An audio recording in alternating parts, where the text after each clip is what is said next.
Hello friends, welcome to GK study. तो आज हम डिस्कस करेंगे एचपी जेओए क्लास 11th के बारे में, जिसमें हम मोस्ट इंपॉर्टेंट कंप्यूटर के एमसीक्यूज को जो है वो डिस्कस करेंगे। तो इससे पहले भी जो है वो 10 क्लासेस प्लस कुछ अदर क्लासेस हो चुकी हैं। अगर आपने वो वीडियोस अभी तक नहीं देखी है तो प्लेलिस्ट में जाकर जो है आप ऊपर की तरफ लिंक दे दिया है मैंने, चेकआउट जरूर कीजिएगा। बट उससे पहले आप सभी के लिए जो है वो एचपी जेओए आईटी एग्जाम की टेस्ट सीरीज जो है वो चली हुई है, और अगर आपने अभी तक नहीं ज्वाइन किया है तो एक आपके पास सुनहरा अवसर है कि 50% ऑफ पर जो है आप उन टेस्ट सीरीज को ज्वाइन कर सकते हो। टेस्ट सीरीज के अगर बारे में बात करें तो हिंदी और इंग्लिश दोनों में आपको टेस्ट सीरीज मिल जाती है। 170 टोटल क्वेश्चन है, जिनमें से 120 आपको कंप्यूटर के मिलेंगे, 50 आपको मिसलिनियस मिलेंगे, यानी कि जीके साइंस वगैरह। मतलब जैसा आपका एचपीएसएससी के द्वारा पैटर्न दिया गया है उसी हिसाब से जो है पूरा आपका टेस्ट सीरीज को मतलब कि अरेंज किया गया है। और 20 मॉक टेस्ट आपको जो है वो 150 रुपए में मिलते हैं। ठीक है, बस आपको परचेज करते वक्त कूपन कोड यूज करना है जीके स्टडी 50, जिससे आपको डायरेक्टली 50% का डिस्काउंट मिल जाएगा। किस तरह से ज्वाइन करना है, डिस्क्रिप्शन में मैंने परीक्षा ऐप का लिंक दिया है, आपको सिंपल सा उसको जाकर डाउनलोड करना है, लॉगिन वगैरह करना है, और टेस्ट वाले सेक्शन से जाकर जो है आप पहले डेमो टेस्ट दे सकते हैं। डेमो टेस्ट देने के बाद अगर आपको लगता है कि आपको परचेज करना चाहिए तो जीके स्टडी 50 का कूपन कोड करके आप जो है वो परचेज कीजिएगा। और मैं आपको पर्सनली सजेस्ट करूंगा, क्योंकि 1700 से ज्यादा पोस्टें जो है वो निकली है, तो एक सुनहरा अवसर है कि आप जो है अच्छे से तैयारी कर जो है वो सरकारी नौकरी ले सकते हैं। तो चलिए बात करते हैं सबसे पहले क्वेश्चन के बारे में। सबसे पहला क्वेश्चन है आपका, dash computers represent data as variable points along a continuous spectrum of value. निम्नलिखित में से कौन सा कंप्यूटर जो है वो रिप्रेजेंट करता है डाटा को एज वेरिएबल पॉइंट और वैल्यूज के कंटिन्यूअस स्पेक्ट्रम के साथ। ठीक है, तो इसका जो सही आंसर है वो है आपका एनालॉग कंप्यूटर। ठीक है, वैसे टाइप्स ऑफ कंप्यूटर के बारे में मैं ऑलरेडी आपको बता चुका हूं, और जो कुछ मिसलिनियस क्वेश्चन होते हैं वो हम कवर करते हैं एमसीक्यूज के फॉर्मेट में, इसलिए मैं बीच बीच में एमसीक्यूज की वीडियोस लेकर आता हूं। तो इसका जो सही आंसर है वो है आपका एनालॉग कंप्यूटर। अगर थोड़ी सी बात करें कि एनालॉग कंप्यूटर होते क्या है, ठीक है, तो जो एनालॉग कंप्यूटर होते हैं वो करते हैं, आपका जो डाटा होता है उसको स्टोर करते हैं आपके फिजिकल क्वांटिटी की कंटिन्यूअस फॉर्म में। ठीक है, यानी कि जो आपके एनालॉग कंप्यूटर होते हैं जो वो डाटा स्टोर करते हैं वो एक कंटिन्यूअस फॉर्म में होता है।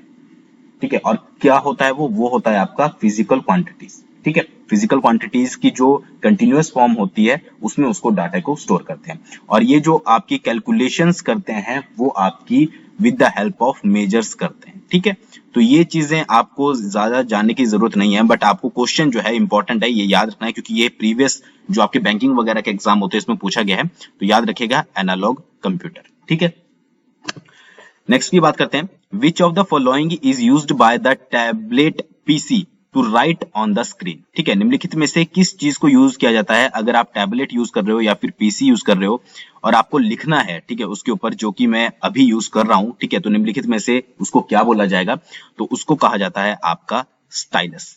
ठीक है, जो आप ये देख रहे हैं जिससे मैं ये लिख रहा हूं, मान लीजिए, ठीक है, तो ये भी आपका स्टाइलस से लिखा जा रहा है, तो उसको स्टाइलस बोला जाता है। और कई बार आ जाता है कि स्टाइलस आपका किस तरह का डिवाइस है, तो स्टाइलस आपका जो है वो इनपुट डिवाइस है। ठीक है, तो ये भी आपको याद रखना है, इनपुट डिवाइस है आपका स्टाइलस। ठीक है, और जो क्वेश्चन बनता है कि which of the following is used by the tablet PC to write on the screen, screen पर लिखने के लिए, तो उसको भी स्टाइलस बोला जाता है।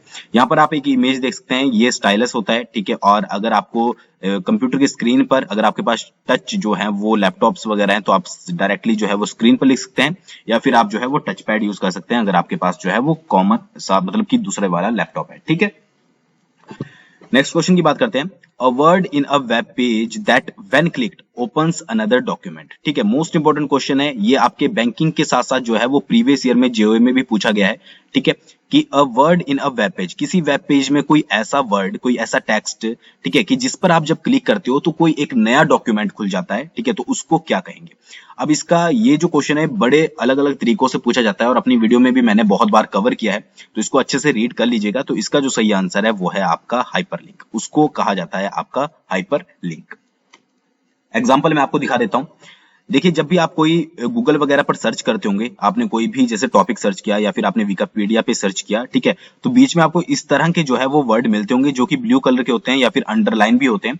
तो जब भी आप इन पर क्लिक करते हो आप एक अनदर पेज पर जो है वो पहुंच जाते हो। ठीक है, तो इसको आपका कहा जाता है हाइपरलिंक। ठीक है, यानी कि इसमें क्या होता है कि आपके किसी पर्टिकुलर टेक्स्ट में जो है वो एक और लिंक डाला जाता है, ताकि अगर आप उस पर क्लिक करो तो आप उस वेबसाइट पर या फिर उससे रिलेटेड इंफॉर्मेशन आप तक जो है वो पहुंच जाए। ठीक है, तो इसको बोला जाता है आपका हाइपरलिंक, याद रखिएगा। नेक्स्ट बात करते हैं, a network dash is the central structure that connects other portion of the network. ठीक है, कौन सा होता है वो सेंट्रल स्ट्रक्चर, यानी कि उस सेंट्रल स्ट्रक्चर को क्या कहा जाता है जो कि नेटवर्क के अदर पोर्शंस को आपस में कनेक्ट करता है। ठीक है, तो इसका जो सही आंसर है वो है आपका बैकबोन। ठीक है, बैकबोन कहा जाता है। बैकबोन क्या है कि बैकबोन एक कंप्यूटर नेटवर्क का पार्ट होता है। ठीक है, जो कि कनेक्ट करता है, जो भी आपका डिफरेंट नेटवर्क होते हैं उनको इंटरकनेक्ट करता है। ठीक है, एक कॉमन सा पाथ होता है और अदर नेटवर्क्स को जो है ये इंटरकनेक्ट करता है और एक पाथ प्रोवाइड करता है, जो भी डिफरेंट डाटा, अगर आपको डाटा ट्रांसफर करना है उसके लिए ये एक पर्टिकुलर पाथ प्रोवाइड करता है। ठीक है, तो इसको कहा जाता है बैकबोन। ठीक है, यानी कि a network backbone is the central structure that connects other portion of the network. ठीक है, तो ये याद रखिएगा। एक मैं आपको एग्जांपल दिखा देता हूं। ठीक है, इस तरह का ये बैकबोन होता है और इससे जो है वो अदर आपके जो है वो नेटवर्क्स कनेक्टेड होते हैं। ठीक है, ताकि उनके बीच में जो है वो डाटा आसानी से ट्रांसफर हो सके या एक्सचेंज हो सके। तो आई होप आपको समझ आया होगा। नेक्स्ट की बात करते हैं, you can organise your bookmarks using. ठीक है, आपके जो बुकमार्क होते हैं, ठीक है, उनको आप अरेंज कर सकते हो किस चीज का यूज करके। तो इसका जो सही आंसर है वो है आपका फोल्डर। फोल्डर का यूज करके और किसके द्वारा, टॉपिक्स और टास्क के द्वारा। नेक्स्ट क्वेश्चन की बात करते हैं, विच की will launch the start button.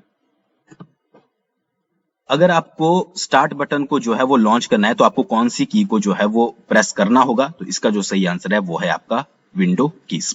ठीक है, तो ये कई बार क्या होता है, क्वेश्चन बहुत आसान होते हैं बट जब आप सामने पढ़ते हो तो आप जो है थोड़ा कंफ्यूज हो जाते हो, इसलिए मैं बार बार आपको रिपीट करके क्वेश्चन पढ़ाता हूं ताकि आपके अच्छे से दिमाग में जो है वो प्रिंट हो जाए।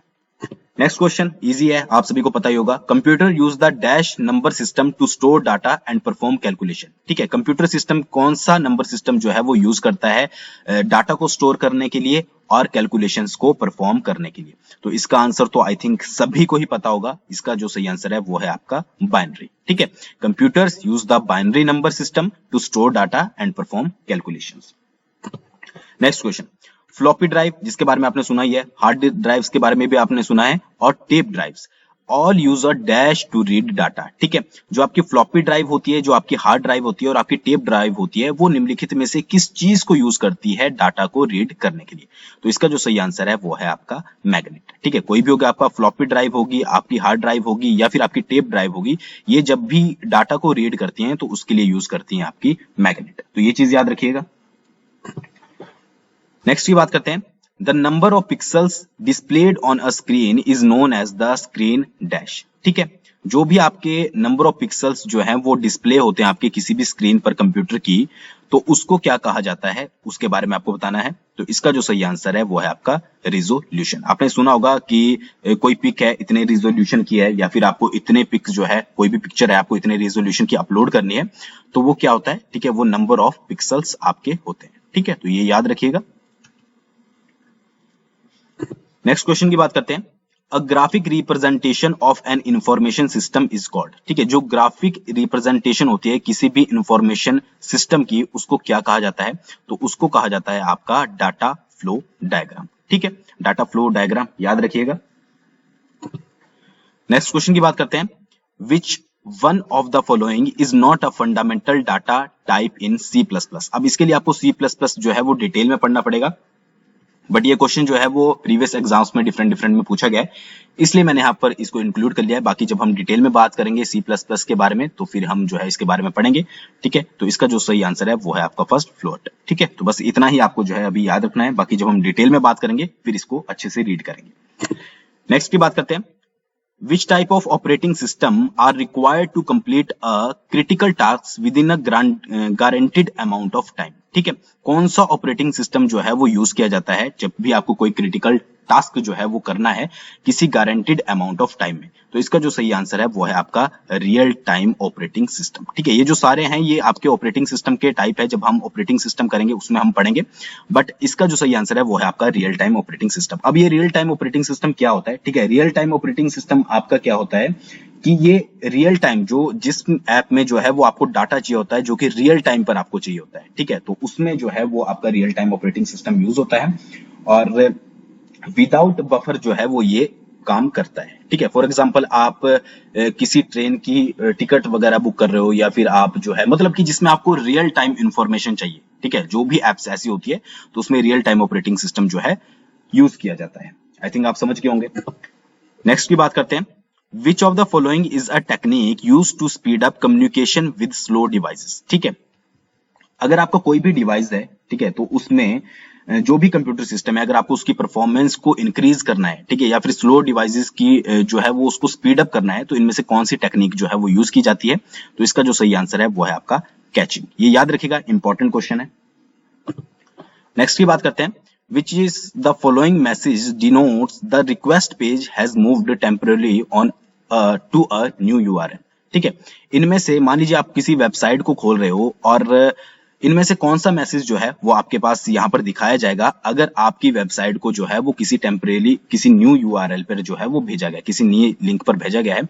तो कई बार आपने देखा होगा 404 एरर दिखाता है, ठीक है, इस टाइप के मैसेज आते हैं।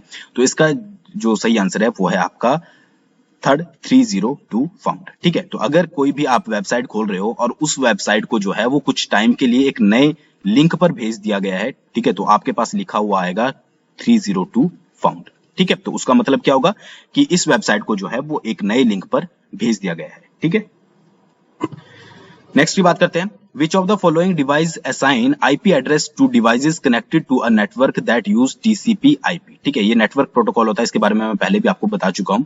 तो इसका जो सही आंसर है वो है आपका DHCP सर्वर। ठीक है, अब DHCP सर्वर क्या होता है? DHCP सर्वर क्या होता है कि एक जो ये आपका एक नेटवर्क सर्वर है जो कि ऑटोमेटिकली आपको प्रोवाइड करता है आईपी एड्रेस, यानी कि ऑटोमेटिकली आपको प्रोवाइड भी करेगा और असाइन भी करेगा एक आईपी एड्रेस। ठीक है, बस इतना ही आपको इसके बारे में याद रखना है। नेक्स्ट की बात करते हैं, इन एमएस एक्सेल की बात हो रही है। If we want to select an entire column which of the following is used.